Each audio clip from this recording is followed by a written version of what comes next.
ยิ่งคนสาบซึ้งอยู่ในหัวใจแต่แล้วเป็นไปบ่ได้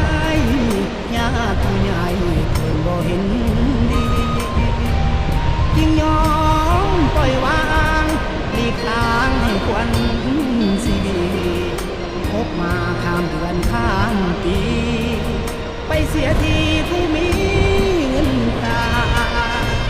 เทวันสรรสร้างเปิดทางให้มาพ